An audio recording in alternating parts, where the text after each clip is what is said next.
孔子當然仲有其他嘅秘技，達到長壽嘅目的。因為孔子呢個人呢，佢唔淨係講人，佢有好多方面嘅一個旁證，指出孔子係點樣注重健康嘅問題。第一樣嘢，孔子仲有好多方面嘅興趣，例如佢咧係識彈古琴，佢去齊國聽咗韶樂，三月不知肉味，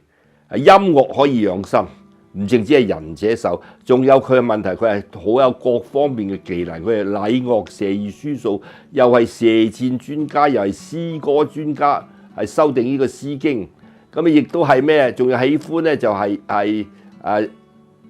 教導學生，誨人不倦而樂而忘憂，不知老之將至。呢個就係孔子嘅特色，所以呢個人咧係一個好全面嘅，有呢個朋友好關係，而且仲有喺儒家裏邊一個好重要嘅內涵，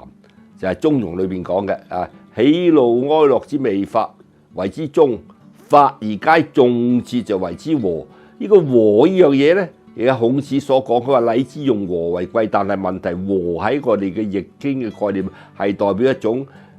身體上、心理上嘅均衡。任何事能達到個均衡咧，喺你嘅新陳代謝嘅均衡咧，你嘅身體就自然能夠健康。所以我哋個和係代表和諧，